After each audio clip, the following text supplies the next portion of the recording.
Nah, pada waktu itu Septi ini kok seperti mendengar samar-samar awalnya. Kok kayak ada seperti pertunjukan wayang, ada suara dalang, suara sinden, suara gamelan. Jadi ada dalang ini yang seperti memainkan goro-goro gitu loh. Bumi gonjang ganjing, tok tok tok tok tok. Jadi seperti itu. Tidak lama kemudian, Septi ini seperti mendengar ada suara perempuan yang menangis dari jarak yang agak jauh.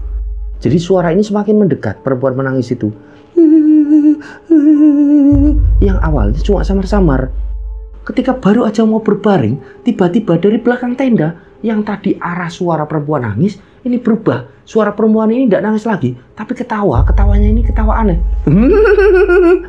Setelahnya, pada waktu itu Septi dan teman-teman ini benar-benar merasa kalau tenda ini seperti diseret. Seret, seret. Nah, yang ditakutkan oleh Septi, oleh Rina pada waktu itu, tenda mereka ini diseret dan bisa saja dimasukkan ke dalam jurang. Kalau benar seperti itu terjadi, habis mereka mati. Bismillahirrahmanirrahim. Assalamualaikum warahmatullahi wabarakatuh. Apa kabar rencang-rencang semua? Semoga semuanya dalam keadaan sehat dan selalu diberikan kewarasan dalam berpikir. Nah, pada kesempatan kali ini ada satu cerita yang datang dari rencang kita bernama Septi. Jadi Mbak Septi ini domisilinya ada di Surabaya. Nah, di tahun 2015 Mbak Septi ini sempat mendaki ke Argopuro via jalur Bremi. Nah, pada waktu itu Mbak Septi dan beberapa orang temannya ini sempat mengalami gangguan mistis karena ada dari beberapa teman Mbak Septi ini mengambil sesuatu yang bukan haknya. Jadi seperti yang kita tahu ketika di gunung ini kan tangan kita tidak boleh gelatik gitu, jangan jahil tangan kita. Nah, kira-kira apa saja yang mereka ambil kok bisa sampai menyebabkan mereka ini mengalami gangguan mistis. Nah, perlu kami tekankan sedikit di sini. Cerita ini tidak hanya bermuatan tentang hal-hal mistis saja. Jadi ada banyak sekali edukasi tentang dunia pendakian di dalam cerita ini. Baik, kira-kira seperti apa kisah yang sudah dialami oleh Mbak Septi dan beberapa orang temannya ini ketika mendaki di Argopuro via Bremi. Sebelum kami menuturkan lebih jauh apa yang sudah mereka alami, sebelumnya kami ingin mengucapkan terima kasih bagi rencang-rencang semua yang sudah subscribe, like, comment, share video-video dari channel ini. Dan yang belum subscribe, yuk subscribe dulu. Dan jangan lupa untuk klik notifikasi loncengnya. Tentunya agar channel ini lebih berkembang dan kami menjadi lebih bersemangat lagi dalam membagikan cerita-cerita terbaru. Dan semoga amal kebaikan rencang-rencang semua dibalas sesuatu yang lebih besar dan berlipat-lipat oleh Allah Subhanahu wa Ta'ala. Amin. Baik, tanpa berlama-lama, segmen pengalaman pendakianmu kita mulai.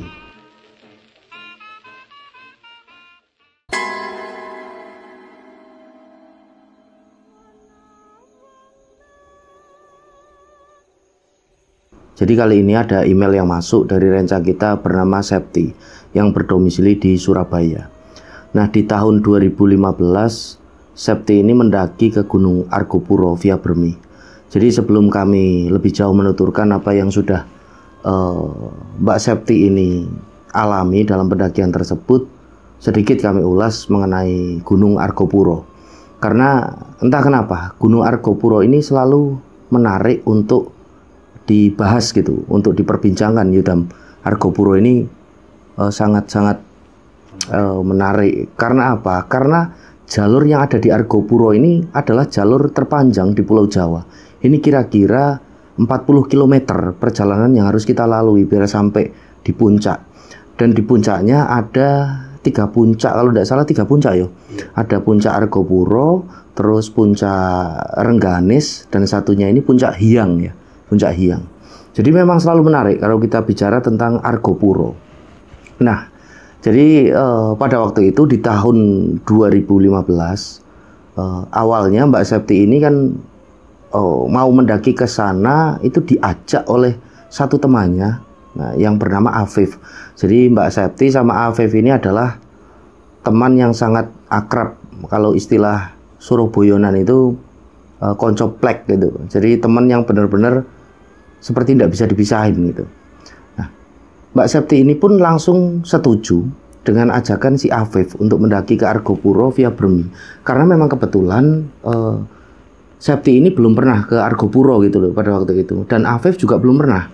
Jadi mereka ini semangatnya berkobar-kobar.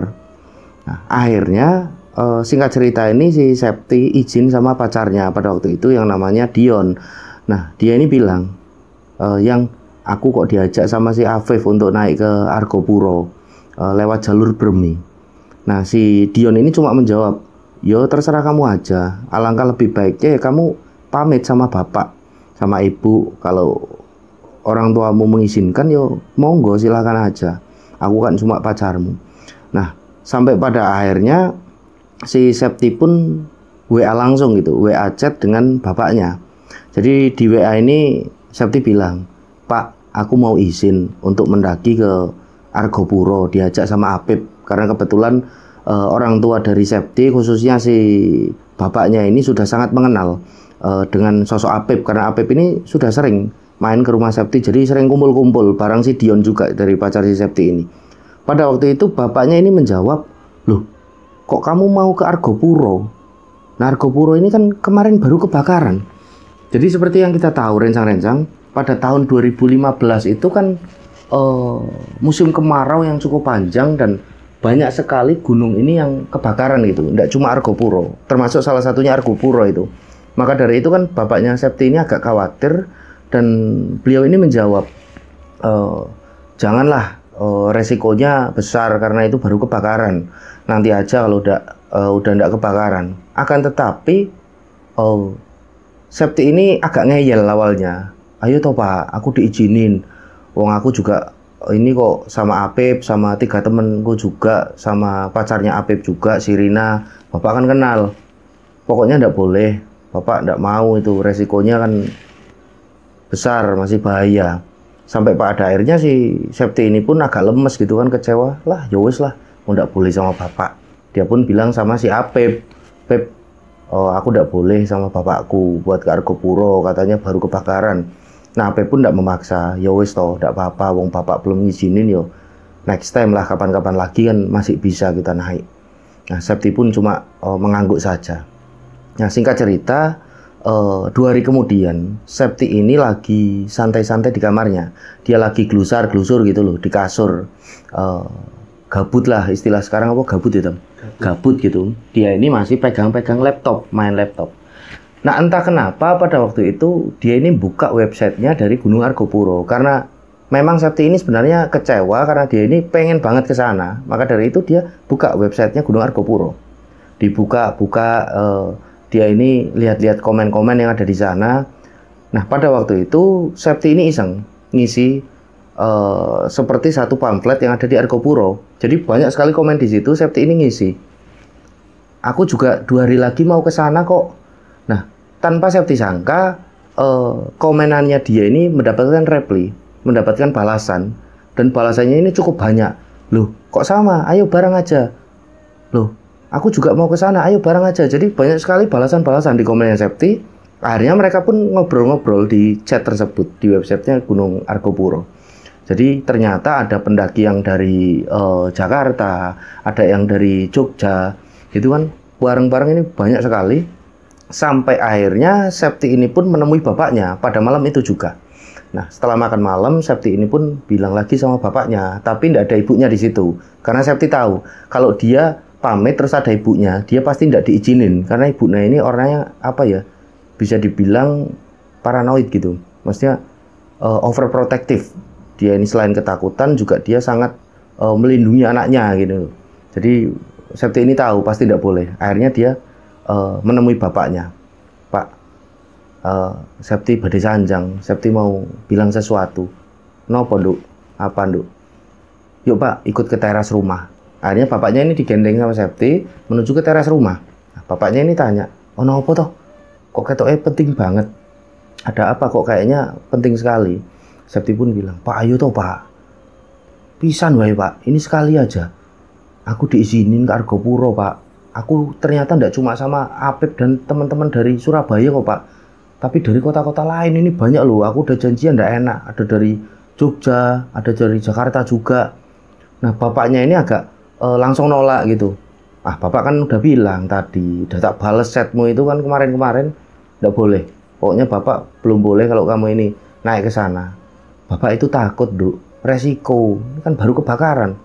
Tapi Septi ini terus merayu. Ayo, Pak. Tolonglah, Pak. aku ndak enak, udah janjian masa aku ndak datang, wong aku sendiri yang janjiin. Jadi berbagai upaya ini Septi upayakan untuk bisa membuat luluh hati dari bapaknya. Sampai pada akhirnya Septi ini terus merayu sambil bapaknya ini dipijit-pijit gitu. Bapaknya pun bilang, ya wis sekarang mulah. Tapi yo sing hati-hati yo, waspada ning kono. Jadi nanti bapak tak bilang sama Apip biar kalian hati-hati. Sing cowok iki sapa meneh? Yo ada Apip itu Pak, salah satunya. Ya sudah nanti bapak tak bilang sama Apip. Nggih Pak, matur suwun. Septi ini senang sekali. Dia mengucapkan terima kasih, dia balik ke kamarnya. Dia pun ngabari si Apip.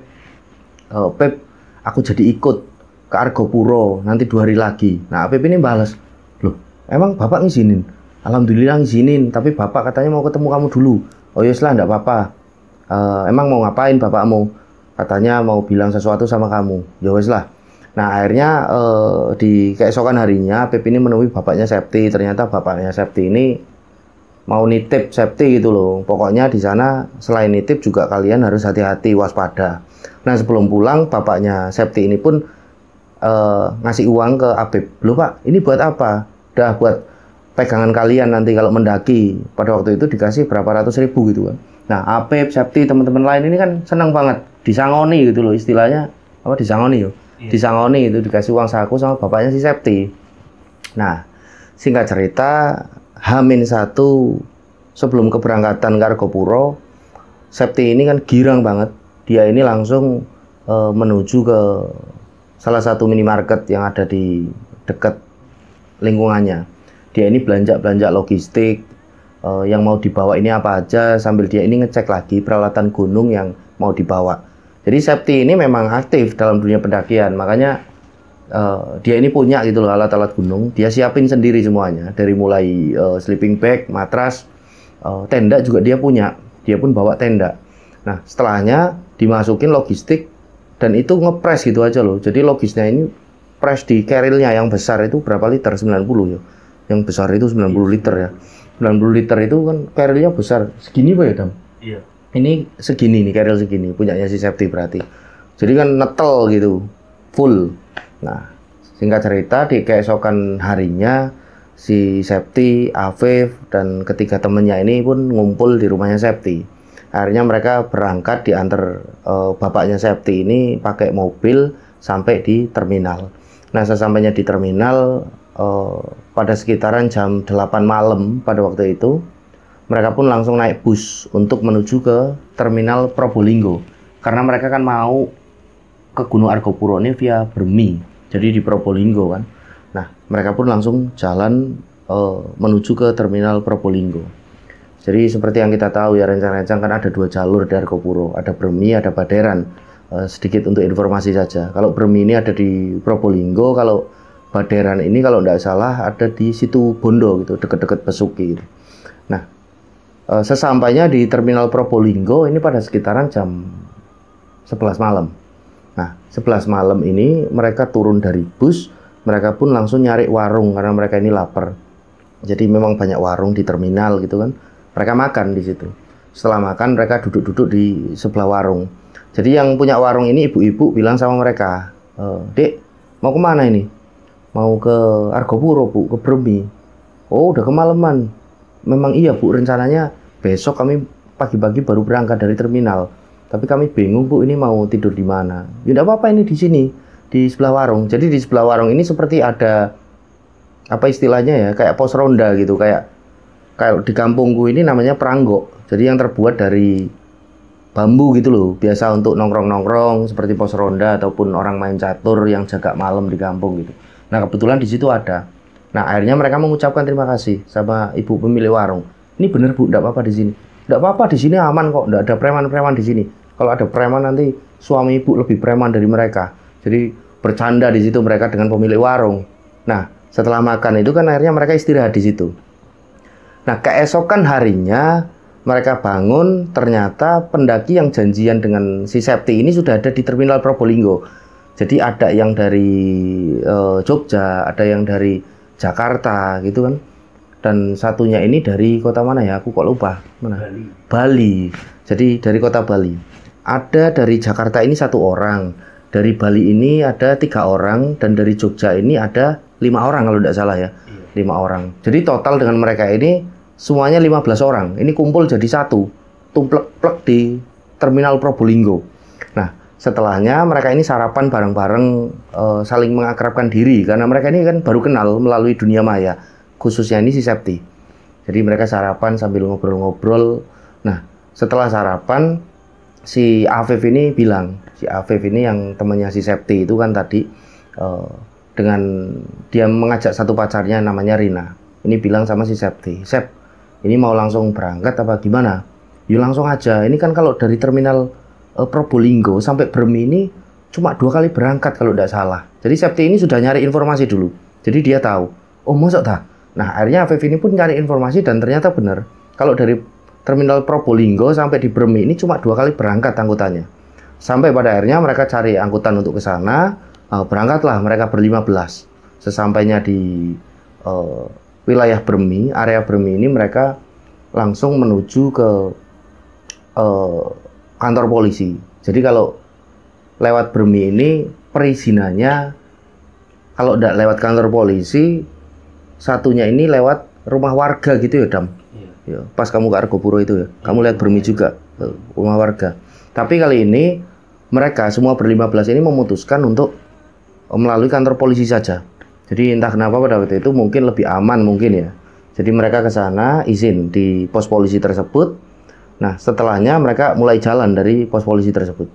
Jadi tidak cuma di kantor polisi aja ya rencang-rencang, sedikit untuk informasi, melalui rumah warga juga ada yang jual tiket gitu untuk pos perizinannya.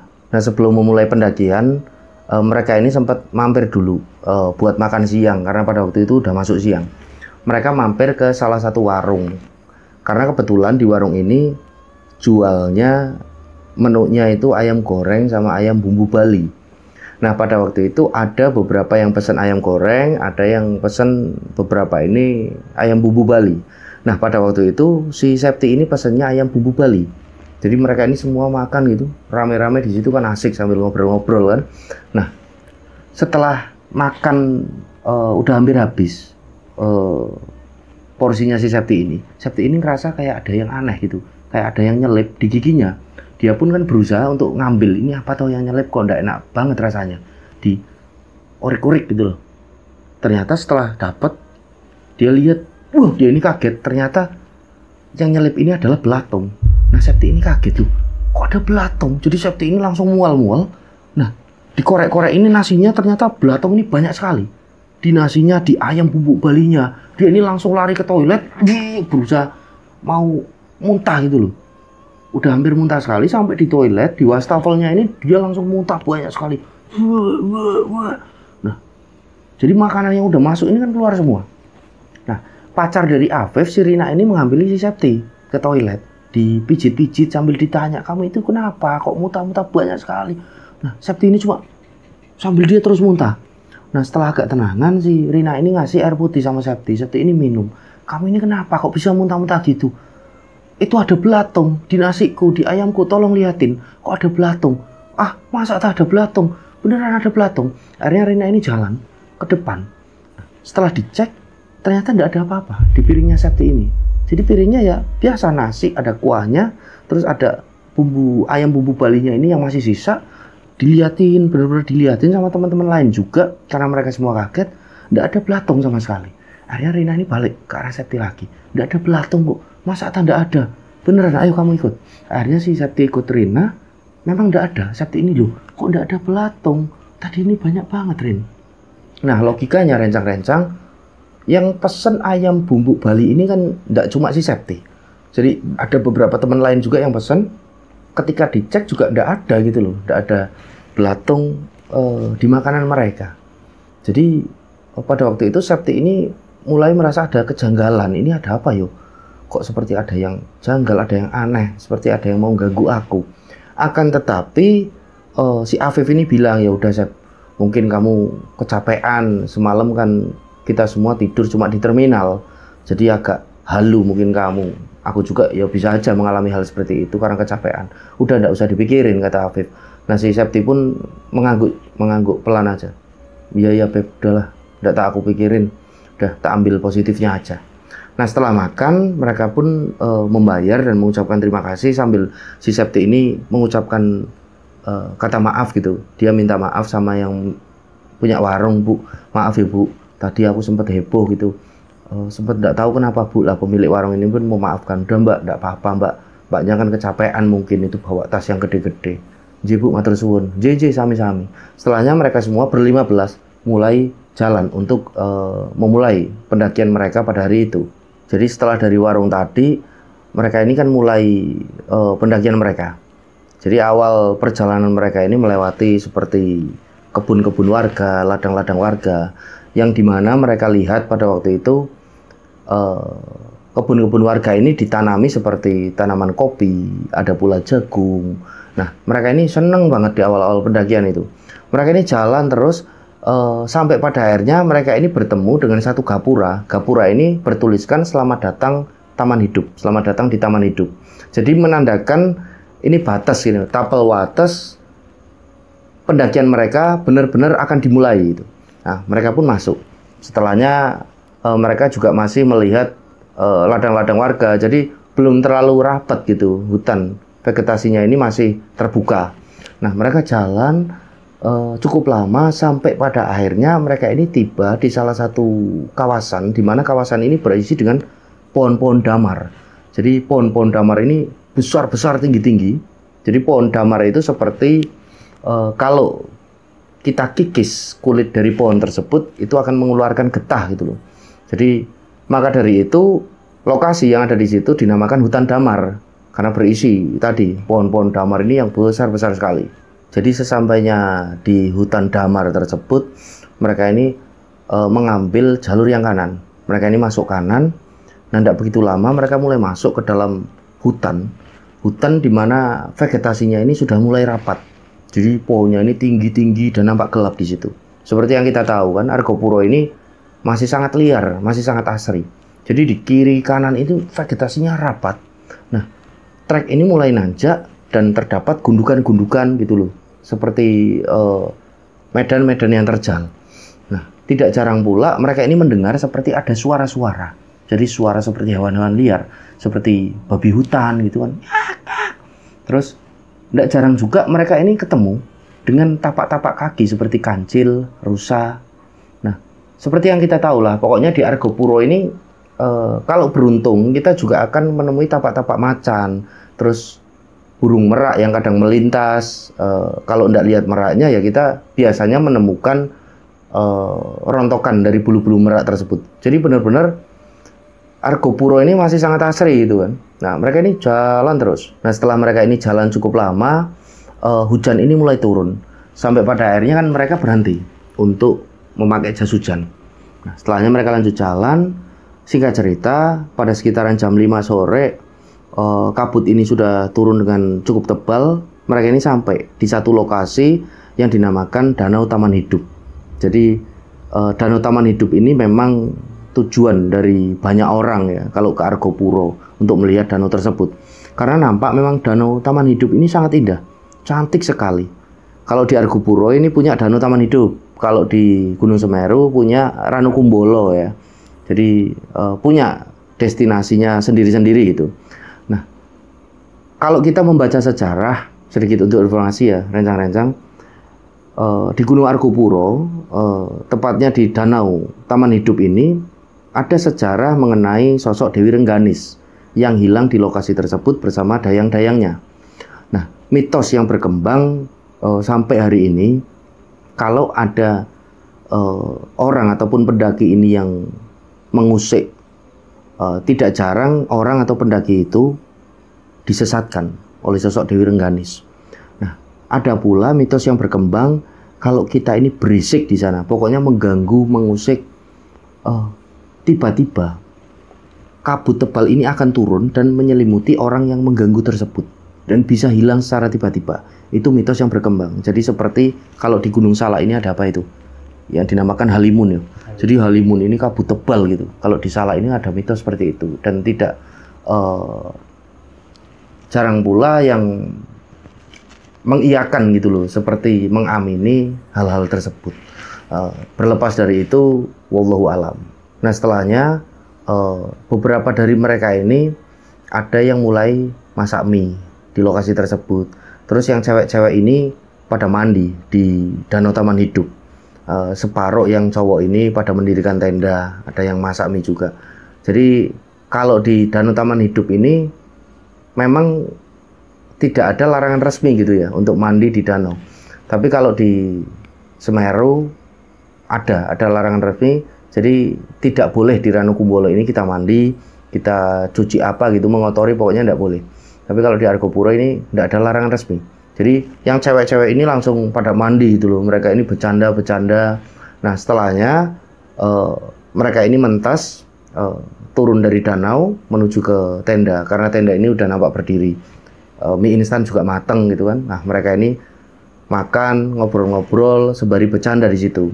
Diselimuti kabut ini yang tadi sangat tebal, ini udah cukup tipis pada sore itu. Jadi kan sudah masuk waktu ke maghrib itu. Nah setelah mereka semua ini selesai makan mie instan, mereka pun lanjut ngobrol-ngobrol kan, santai-santai. Dan ada pula beberapa yang menyeduh kopi.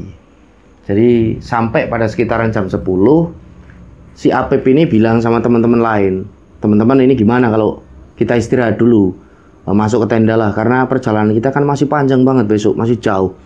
Nah sampai akhirnya teman-teman ini setuju. Nah satu persatu dari mereka pun mulai masuk ke tendanya masing-masing. Nah kami ceritakan dari sisi tendanya Septi pada waktu itu. Jadi Septi ini tidak langsung tidur gitu loh. Dia ini masih ngobrol-ngobrol dengan Rina, pacar dari Afif ini yang satu tenda dengan dia. Jadi tendanya Septi ini ada 5 orang, yang 3 ini langsung tidur, kecuali si Rina sama Septi. Mereka ini ngobrol-ngobrol asik. Nah setelahnya mereka ini terdiam. Nah pada waktu itu Septi ini kok seperti mendengar samar-samar awalnya. Kok kayak ada seperti pertunjukan wayang, ada suara dalang, suara sinden, suara gamelan. Bener ndak yang dia dengar? Dia tajemin lagi pendengarannya. Loh ternyata bener. Dia ini tanya sama Rina, Mbak Rina denger ndak? Kok kayak ada pertunjukan wayang ini suaranya? Rina ini mengangguk sambil tersenyum. Jadi nampak Rina ini tenang saja. Dan dia ini bilang sama Septi, udah dek kamu ini tenang aja, ndak ada apa-apa. Itu pertanda kalau kita ini ke Argopuro, yang saya dengar loh ya, ini sambutan untuk para pendaki. Jadi para pendaki kita ini berarti disambut baik oleh penghuni yang ada di sana. Loh, beneran tak? Beneran, aku dengar kayak gitu infonya. Terlepas dari itu ndak tahu lah. Udahlah, ndak usah dibikin takut apa-apa. Karena ini kan juga suaranya enak. Coba kamu dengerin lagi. Nah setelah coba lebih sesama mendengarkan, benar-benar suara-suara ini benar-benar enak. Jadi seperti pertunjukan wayang gitu loh. Seperti di pertunjukan wayang di kampung-kampung gitu. Sama, Septi ini mendengar seperti itu. Jadi ada dalang, ada suara sinden, ada suara gamelan. Jadi ada dalang ini yang seperti memainkan goro-goro gitu loh. Bumi gonjang ganjing, tok tok tok tok. Jadi seperti itu. Benar-benar akhirnya Septi ini menikmati suara tersebut dengan Rina. Dan 3 teman yang satu tenda ini nampak tidur pada waktu itu. Nah, sampai mereka ini menikmati, tidak kerasa subuh hari ini tiba dan suara dari seperti pertunjukan wayang yang besar ini menghilang gitu. Pelan-pelan menghilang, pelan-pelan menghilang. Nah, jadi Rina dan Septi ini tidak mengambil sebuah sikap untuk takut mendengar itu pada akhirnya. Mereka ini mengambil itu untuk hiburan mereka pada malam itu. Nah di saat pagi hari ini tiba, Septi sama Rina ini pun keluar tenda beserta 3 teman yang lain juga.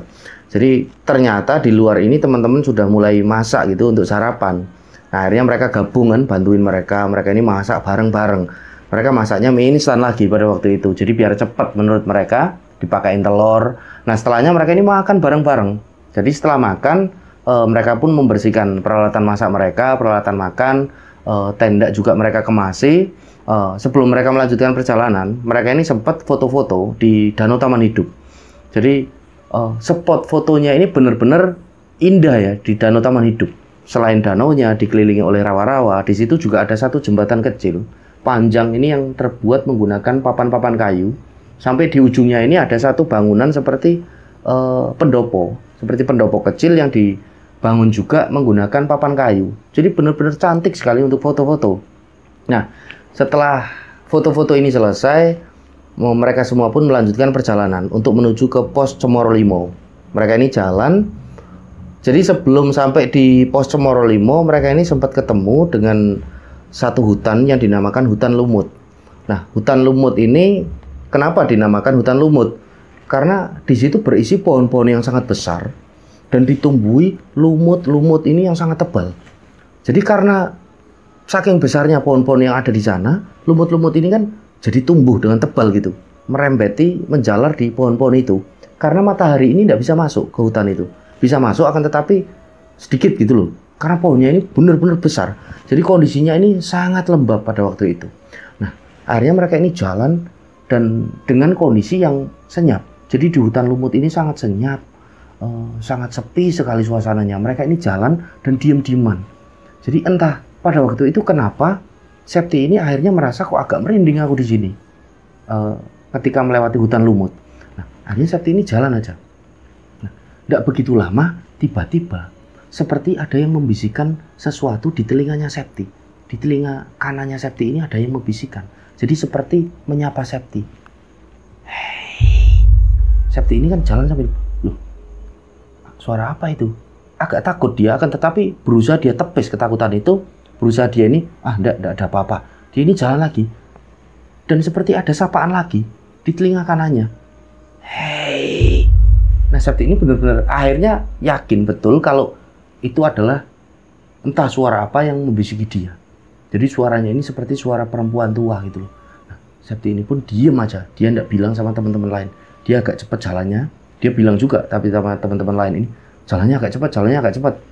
Santai aja juga sampai kok, pelan tapi pasti gitu loh, kata si Apip. Udah Pep, nggak usah bercanda, ayo jalan-jalan. Nah, Apip ini tanya sama Septi, kamu kenapa tuh Sep?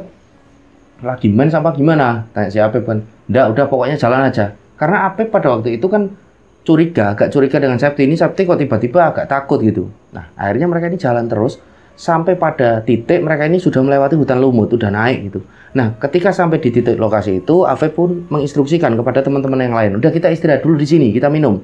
Nah, teman-teman pun setuju. Nah, ketika lagi minum, Septi ini mendengar lagi, kok kayak ada suara rame-rame. Dia pun melihat ke arah hutan lumut tadi yang ada di bawah gitu kan. Suaranya benar-benar dari arah hutan lumut, seperti ada keramaian, seperti ada keriuhan di situ. Jadi seperti ada orang yang lagi jual beli transaksi. Ada orang yang seperti ngobrol, orang-orang dewasa, ada anak-anak kecil ini yang bermain berlarian.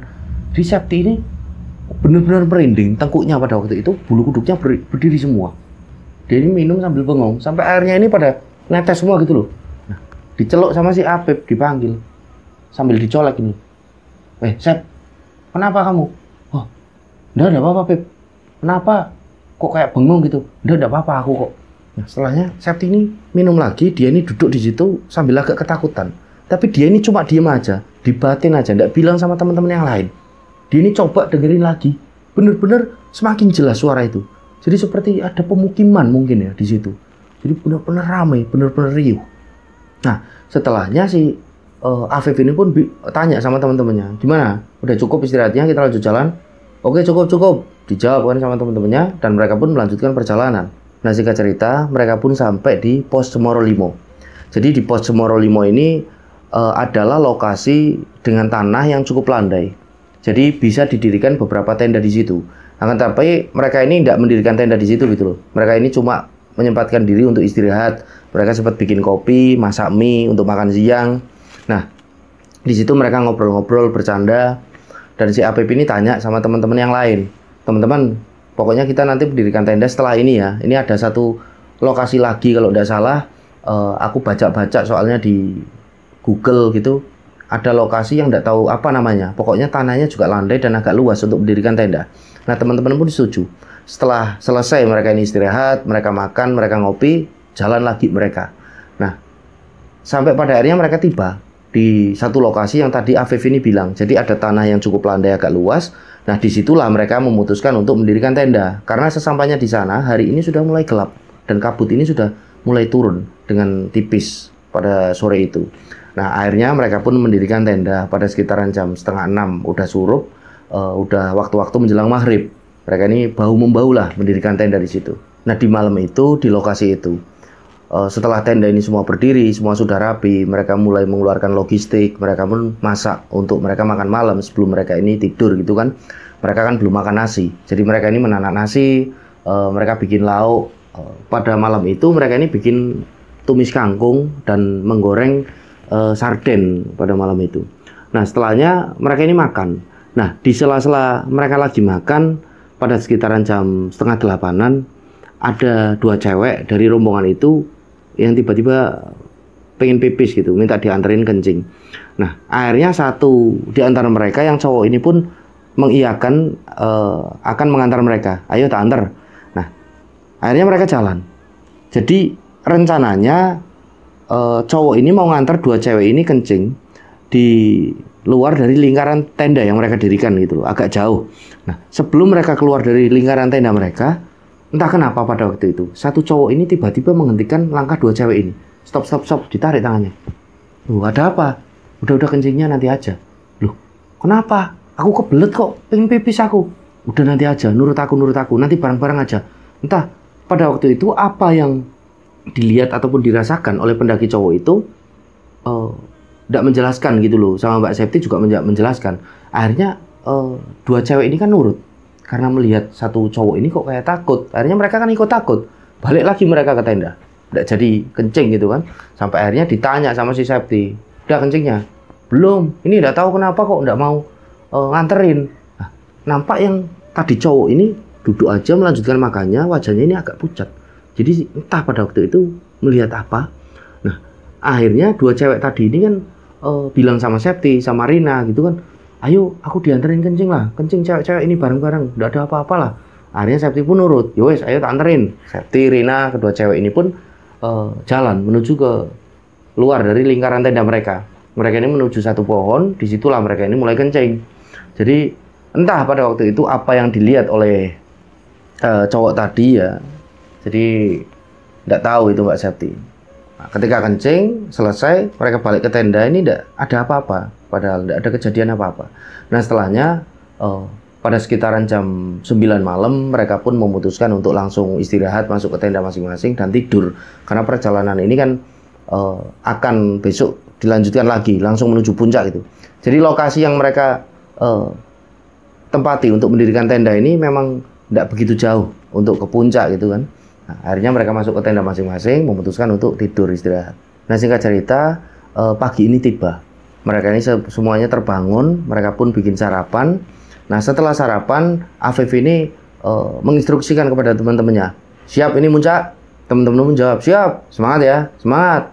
Jalan mereka dari lokasi mereka, bawa keril ini dibawa, sama tenda ini dibawa semua. Entah pada waktu itu karena mungkin mereka ini akan lewat ke Baderan gitu loh ya, lintas jalur pulangnya, makanya kerilnya ini dibawa.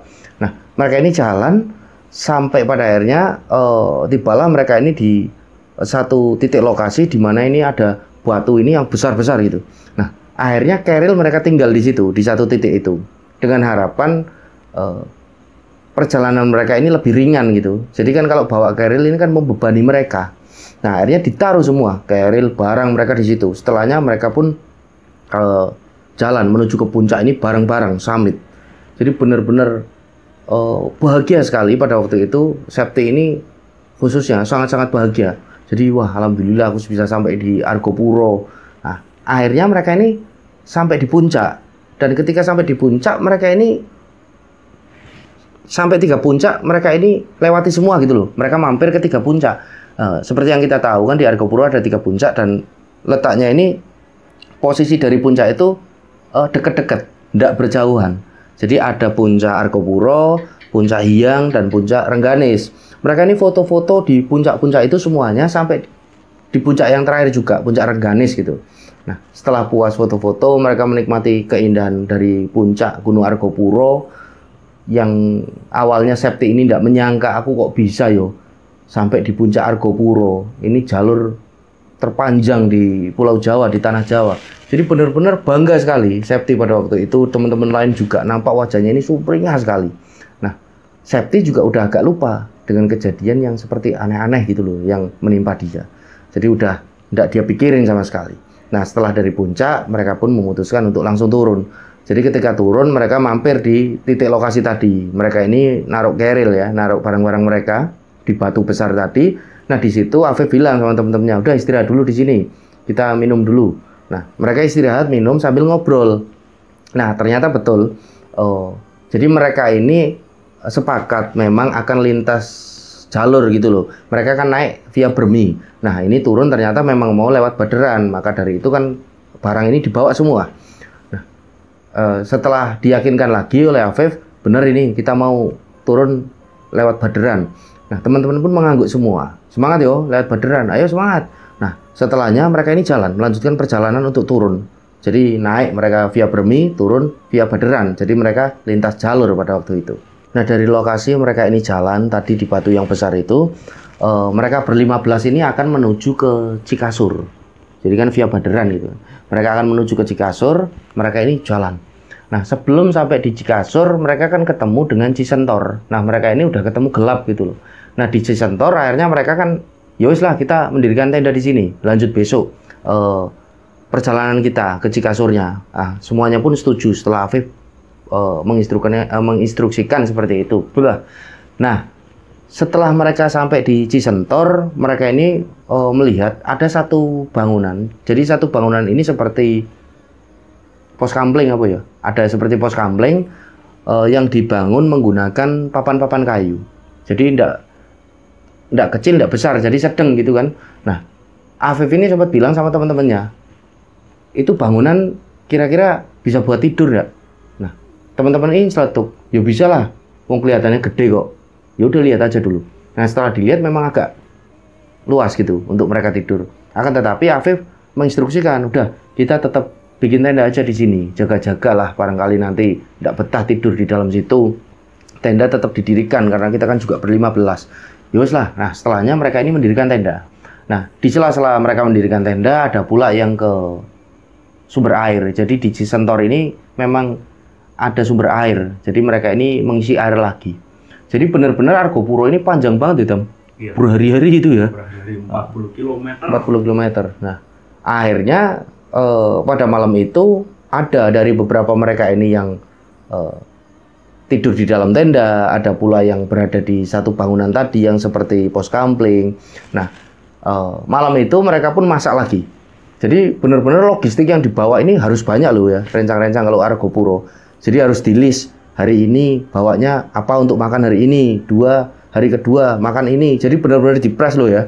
Jangan sampai kalau ke Argopuro nekat bawa logistik ini mepet, atau paling enggak kita ngurangi baju lah. Jangan kita ngurangi makanan ya, Dam. Iya. Ngurangi baju. Nah, sekedar untuk informasi ini rencang-rencang. Nah, di malam itu mereka ini masak-masak. Mereka masak lagi. Masaknya pada malam itu apa tuh itu? Masak sop. Sop ya, masak sayur sop. Jadi masak sayur sop untuk menghangatkan badan. Jadi setelahnya mereka seperti biasa ngopi-ngopi, ngobrol-ngobrol. Nah pada waktu itu Septi ini kondisinya ada di dalam satu bangunan tadi yang seperti dari kayu gitu. Nah Septi ini ada di sana bersama Rina. Nah ketika Septi sama Rina ini berada di satu bangunan tadi yang seperti pos kampleng, mereka ini kan ngobrol-ngobrol sambil menyesap kopi gitu. Nah Septi ini sempat tanya sama Rina, Mbak Rina ini ngerasain ada yang aneh enggak? Ada yang aneh apa? Enggak lah, biasa aja.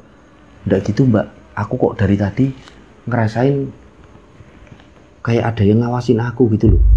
Jadi seperti dari berbagai arah gitu Mbak, dari berbagai penjuru. Aku enggak nyaman ini Mbak, bener-bener kayak ada yang ngawasin. Nah pada waktu itu Rina ini berusaha untuk menutup pembicaraan itu. Jadi udahlah, nggak usah mikirin yang macam-macam kamu, Dek. Wong di sini lagi di tengah hutan kok kamu mikirnya yang aneh-aneh. Udah, kamu nggak usah berusaha mengikuti apa yang kamu rasakan. Udah, fun aja, enjoy aja. Kita ngopi, setelahnya nanti kita tidur. Kata si Rina berusaha menutup obrolan itu.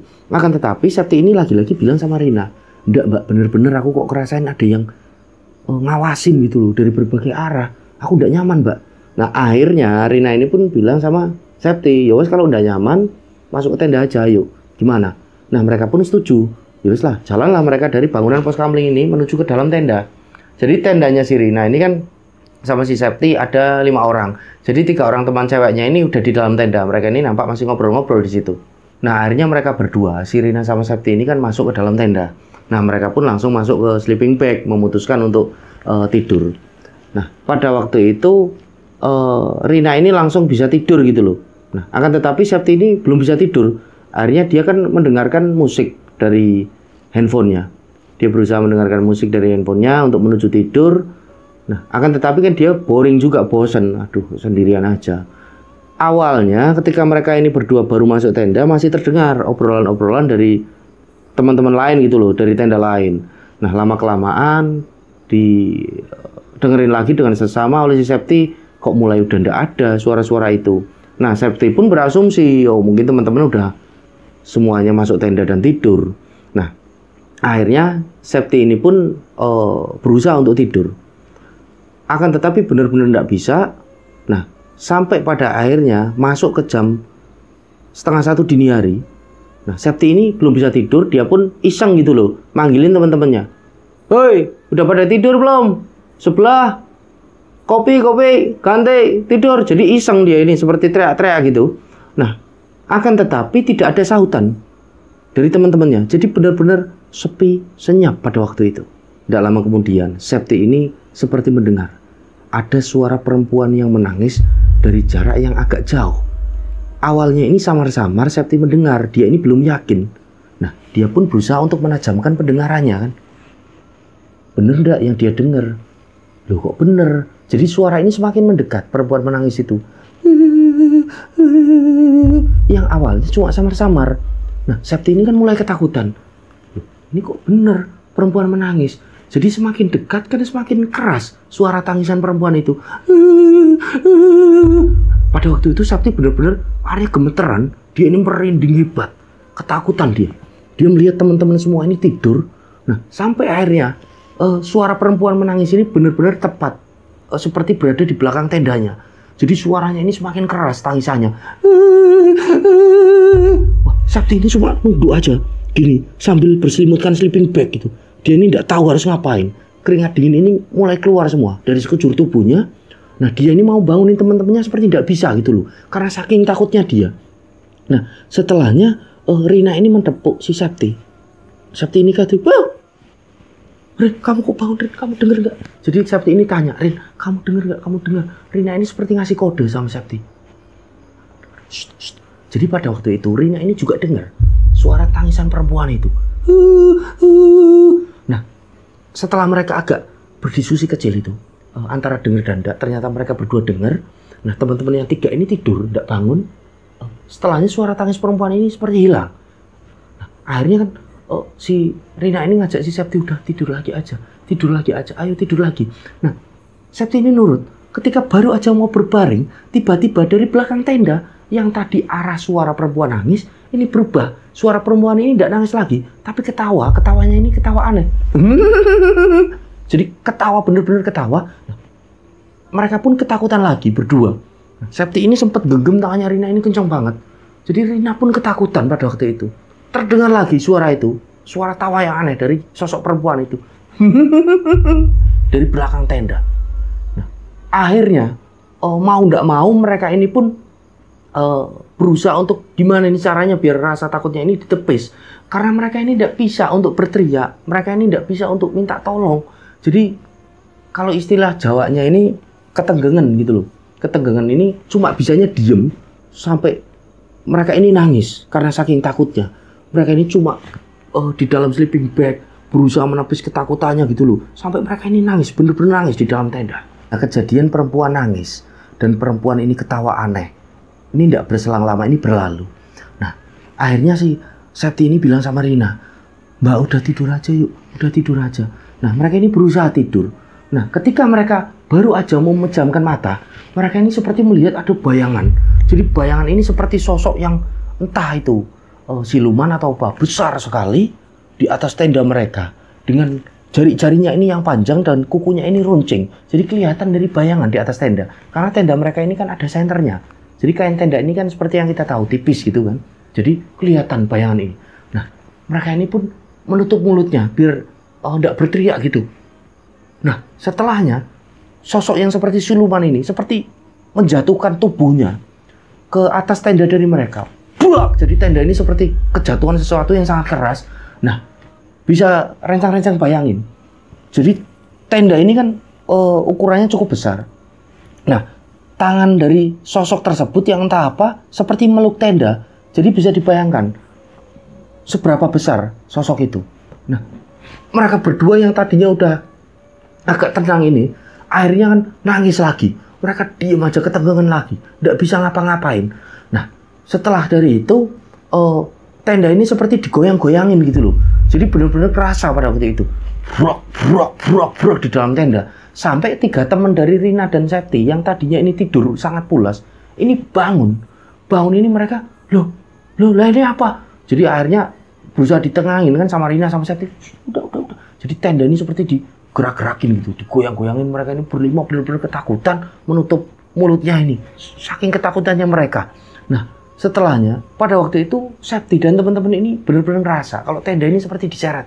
Seret. Nah, yang ditakutkan oleh Septi, oleh Rina pada waktu itu, tenda mereka ini diseret dan bisa saja dimasukkan ke dalam jurang. Kalau benar seperti itu terjadi, habis mereka mati. Nah, sampai akhirnya tenda ini berhenti gitu aja lah. Nah, mereka ini masih ketakutan, berusaha ini akan ada teror apa lagi. Jadi mereka ini berasumsi sudah sangat semrawut, udah ruwet pikiran mereka. Jadi mereka ini berasumsi ini bakal ada teror apa lagi. Akan tetapi setelah dari tadi seperti diseret tenda mereka sekitaran jam 2 dini hari sampai subuh hari ini mereka nggak bisa tidur.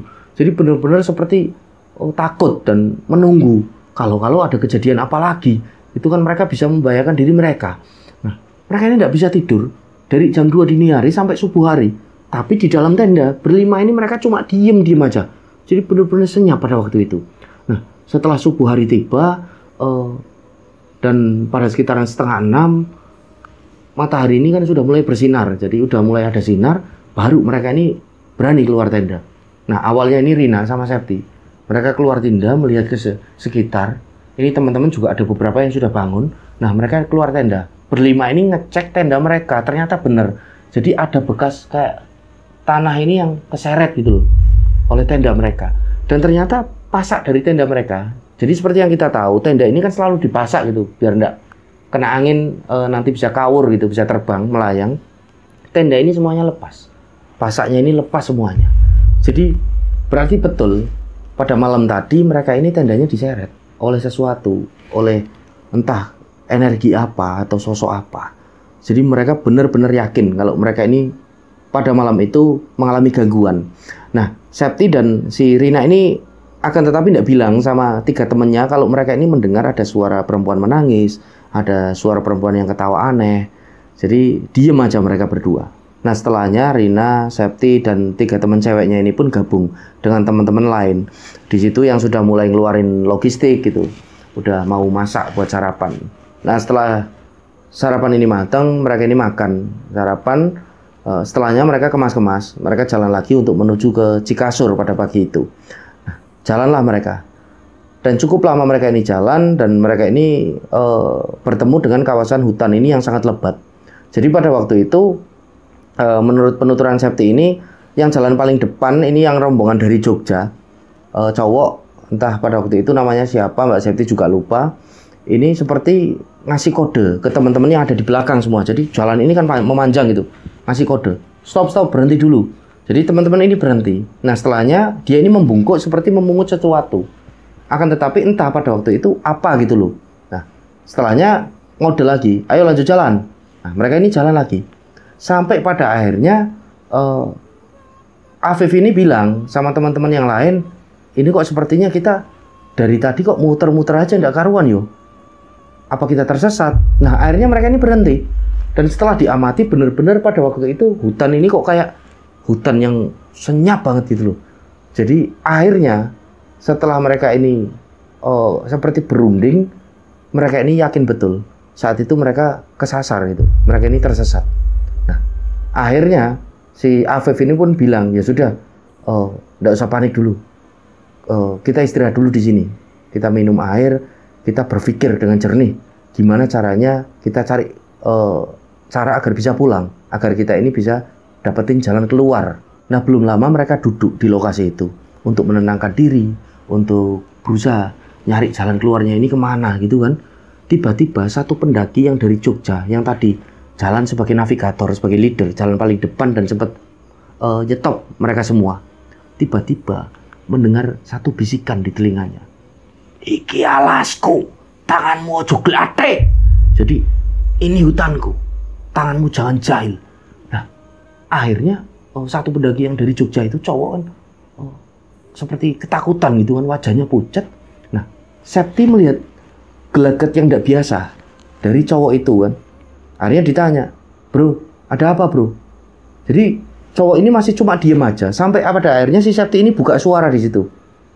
Teman-teman semua, ini kita kan seperti tersesat. Nggak tahu kita mau jalan kemana ini. Aku tanya di sini, kalian, saya harap jujur semuanya ya. Ada yang ngambil sesuatu nggak di hutan tadi? Nah awalnya setelah Septi ini bertanya, beberapa dari teman mereka ini nggak ada yang menjawab. Jadi seperti diem aja. Dan tidak lama kemudian ada satu yang menjawab, iya mbak, aku ambil ini. Yo bukan ambil sih, aku cuma mungut. Mungut ini ada bulu merak. Jadi ada yang mengambil bulu merak. Dia ini bilangnya mungut gitu loh. Nah, tidak lama kemudian ada yang ngaku lagi, iya mbak, aku juga ngambil kok bunga Edelweiss tadi di sana. Nah, akhirnya Septi ini kan bilang sama mereka semua, yo pantes, mungkin ini yang menyebabkan kita ini seperti tersesat. Karena kita ngambil bukan yang hak kita. Kalian ini dikembalikan lah. Jangan ambil yang bukan hak kalian. Nah, mereka ini nampak menunduk yang ambil itu. Dan akhirnya dikembalikan di situ. Jadi seperti yang kita tahu ya rencang-rencang. Kalau ke gunung ini haram hukumnya. Kalau kita ini ngambil sesuatu di gunung. Bagi para pendaki ini haram hukumnya. Termasuk bunga Edelweiss. Karena bunga Edelweiss ini kan dilindungi. Nah, akhirnya karena sudah ada yang ngaku gitu kan, akhirnya si Afif ini pun ngajak teman-teman lain untuk berdoa. Udah kita berdoa saja, kita sholawat, berzikir, minta jalan keluar kepada Allah, kita meminta pertolongan kepada Allah lah. Nah, akhirnya mereka ini semuanya berdoa. Ya Allah, ya Rob, tunjukkan jalan keluarmu, berilah kami ini petunjuk untuk bisa keluar dari hutan ini. Jadi mereka ini berdoa bersama-sama. Setelahnya Afif ini pun mengajak mereka, udah aku yang jadi leader, aku depan. Nah teman-teman setuju, jalanlah mereka dari lokasi mereka tadi ini berhenti. Nah mereka ini jalan sampai pada akhirnya mereka ini ketemu dengan satu kawasan, di mana kawasan ini ternyata adalah pos Cemoro Limo. Jadi mereka benar-benar bingung pada waktu itu, loh kok di Cemoro Limo?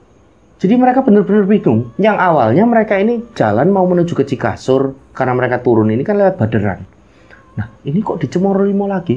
Jadi mereka putar balik lagi di jalur Bermi, di Cemoro Limo. Mereka ini semua saling natap karena saking bingungnya mereka.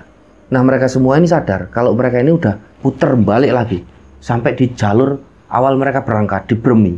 Nah mereka ini lokasinya kan ada di pos Cemoro Limo. Mereka ini sadar betul, mereka udah muter lagi, balik lagi. Nah, Afif ini bilang sama teman-teman, udah, karena udah kadung, udah terlanjur di sini, kita masak dulu. Masak mie instan. Akhirnya mereka masak semuanya, makan di situ mie instan. Setelahnya mereka minum, lanjut jalan. Afif ini ngajak mereka untuk buru-buru pulang gitu lah, karena udah ada sesuatu yang benar-benar tidak beres. Nah, mereka ini jalan sampai mereka ini ngelewatin lagi hutan lumut gitu kan, mereka lewat lagi hutan lumut. Sampai di titik, mereka ini ketemu dengan seperti pertigaan. Jadi di situ ada plang menuju taman hidup. Nah, Afif lagi-lagi ini bilang sama teman-temannya, udah kita jalan cepet-cepet yuk, biar kita sampai di base camp ini cepet gitu. Karena sampai di pos perizinan, di base camp ini kan bisa memakan waktu ini 4-5 jam. Maka dari itu Afif ini pengen cepet-cepet biar tidak ketemu gelap pada waktu itu. Nah meskipun mereka ini udah jalan cepet-cepet, ngeburu biar tidak kena gelap, akan tetapi tetap aja kena gelap. Jadi pada waktu itu kan akhirnya suruh maghrib, seperti yang kita tahu ya. Jadi di waktu-waktu maghrib ini kan energi-energi jin ini kan sedang tinggi-tingginya. Nah akhirnya si Septi ini bilang sama teman-temannya, gimana ini kalau kita berhenti dulu, nunggu waktu maghrib ini lewat gitulah, berlalu. Nah teman-teman pun setuju. Jadi mereka ini duduk sambil menunggu waktu maghrib ini berlalu. Mereka ini minum, mereka ngerokok di situ. Nah singkat cerita mereka pun kembali lagi memasuki hutan damar yang di awal pendakian ini mereka sempat lewati tadi. Jadi seperti pohon-pohon damar ini yang tinggi-tinggi gitu kan. Nah, mereka ini melewati hutan tersebut, tidak ada kendala apapun, sampai pada akhirnya mereka ketemu dengan warung-warung. Jadi mereka pun akhirnya senang kan melihat warung yang sempat mereka ini datangi di awal pemberangkatan mereka. Jadi mereka mampir ke warung tersebut. Nah, di situ nampak sudah banyak pemukiman penduduk warga gitu kan. Mereka ini senang akhirnya mampir ke warung tersebut dan mereka pun pesan makan. Mereka ini makan sambil ngobrol-ngobrol. Nah, disitulah semua yang beberapa dari mereka ini alami terungkap. Jadi mereka ini sudah mulai buka-bukaan di situ. Jadi yang pertama ini adalah kasus ketika mereka ini ada di taman hidup dan beberapa dari mereka ini mendengar seperti ada pertunjukan wayang besar. Dan ternyata setelah di warung tersebut semuanya ini buka-bukaan dan ternyata semua ini mendengar. Jadi menurut pengakuan mereka termasuk Septi, Afif ini ada beberapa dari mereka ini yang takut, ada yang beberapa ini menikmati. Nah, kebetulan pada waktu itu Septi ini menikmati dengan Sirina. Jadi benar-benar menikmati pertunjukan seperti yang suara pertunjukan wayang itu. Tapi ada pula beberapa ini yang takut. Nah, selanjutnya ada satu dari mereka ini yang cerita, aku loh itu loh, waktu di hutan lumut, aku kok kayak ada yang bisikin, terus setelah melewati hutan lumut, aku mendengar seperti ada perkampungan kok kayak riuh gitu, rame-rame. Nah, Rina ini kan sama Septi ini kan kaget, saling menatap. Nah, Septi ini tanya sama Rina, kamu denger gak? Mbak, denger, aku juga denger. Loh kok sama tak? Jadi semuanya ternyata mendengar.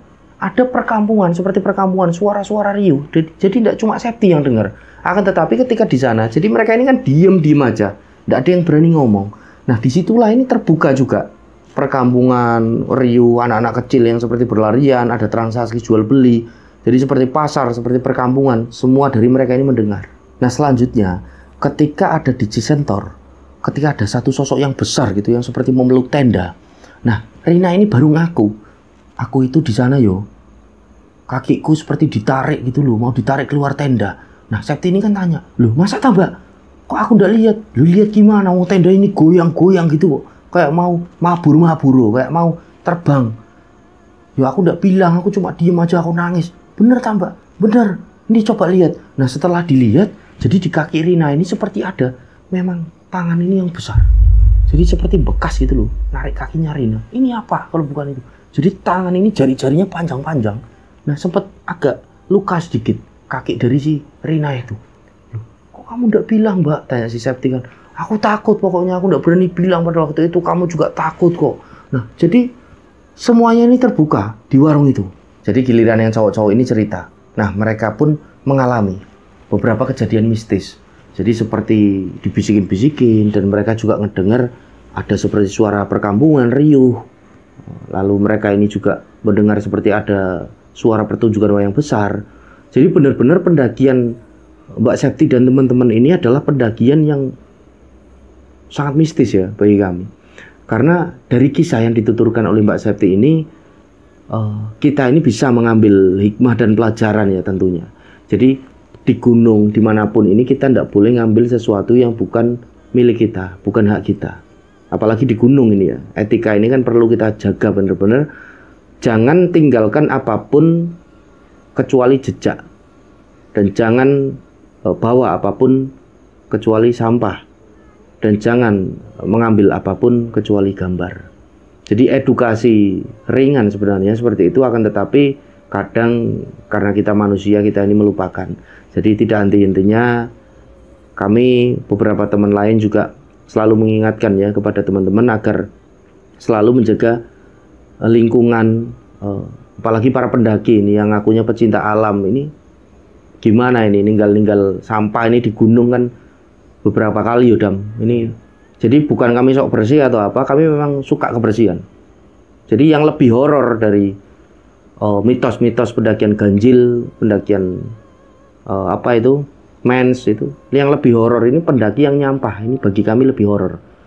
Jadi gimana kita mau meninggalkan apa yang akan kita wariskan gitu loh kepada anak cucu kita, selain dari bumi ini yang sehat, bumi ini yang asri.